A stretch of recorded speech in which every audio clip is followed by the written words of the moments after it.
অভাবনীয় ঘটনা ঘটে গেল কলকাতা হাইকোর্টে। তৃণমূলের দুজন বড় মাপের প্রথম সারির নেতাকে বাঁচাতে গিয়ে এজলাসে ছুটতে হলো নেত্রীর নির্দেশে রাজ্যের অ্যাডভোকেট জেনারেল সহ রাজ্যের প্যানেলে থাকা প্রথম সারির আইনজীবীদের, কিন্তু বাঁচাতে পারল না, শেষ রক্ষা হলো না ওই দুজন হেভিওয়েট নেতার। নিয়োগ দুর্নীতিতে নাম জড়িয়েছে, পাহাড়ের নিয়োগ দুর্নীতিতে, জিটি এর নিয়োগ দুর্নীতিতে নাম জড়িয়েছে উঠতি তৃণমূল নেতা তৃণাঙ্কুর ভট্টাচার্যের, রাজন হালদারের স্বামী প্রান্তিক চক্রবর্তীর। এদের দুজনকে বাঁচাতে আদালতে ছুটে যান নেত্রীর নির্দেশে।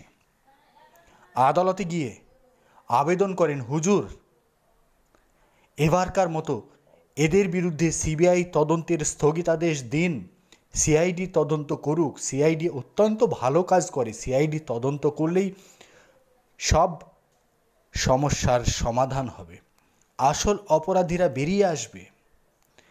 কোনো একজনের লিখিত চিঠির ফলে এদেরকে অভিযুক্ত করা যায় না, হুজুর এদের রক্ষা করুন। কিন্তু প্রধান বিচারপতির ডিভিশন বেঞ্চে আজ প্রধান বিচারপতি উপস্থিত ছিলেন না, তার পরিবর্তে অন্যান্য বিচারপতি হরিশ ট্যান্ডন এবং প্রধান বিচারপতির সহযোগী বিচারপতি দুজনেই আজকে প্রধান বিচারপতির ওই বেঞ্চে এই মামলাটির সরাসরি রাজ্য সরকারের আবেদন খারিজ করে দেন। এই মামলাটির রাজ্য সরকারের যে আবেদন, সেই আবেদন সরাসরি খারিজ করে দিলেন। ডিভিশন বেঞ্চেও বহাল থাকলো সিবিআই তদন্তের নির্দেশ এবং স্পষ্টভাবে ডিভিশন বেঞ্চ বলে দিল, রাজ্য সরকার কাগজপত্র নিয়ে তৈরি থাকুক। মানে ভয়ানক কাণ্ড ঘটতে চলেছে।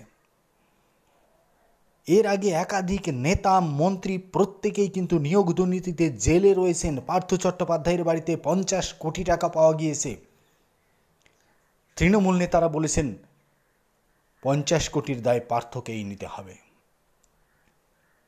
নিশ্চয় পার্থ চট্টোপাধ্যায়ের বাড়িতে টাকা ছাপানো মেশিন ছিল না যে তিনি নিজে টাকা ছাপিয়ে বাড়িতে স্তূপ আকারে রেখেছিলেন। দুর্নীতির টাকায় পার্থ চট্টোপাধ্যায়ের বাড়িতে লাড় দিয়ে সাজানো ছিল। এবার জিটিএর নির্বাচনেও তৃণমূলের এই দুজন নেতার নাম জড়িয়ে গেল। তাদের বাঁচাতে রাজ্য সরকার গাটের পয়সা, জনগণের টাকা, ট্যাক্সের টাকা খরচ করে আদালতে পাঠাচ্ছেন দুদে আইনজীবীদের। কিন্তু হাজার অনুরোধ সত্ত্বেও ডিভিশন বেঞ্চ কর্ণপাতই করল না, নড়াতে পারল না দুই বিচারপতিকে রাজ্যের আইনজীবীরা। বহাল থাকলো ডিভিশন বেঞ্চের নির্দেশ।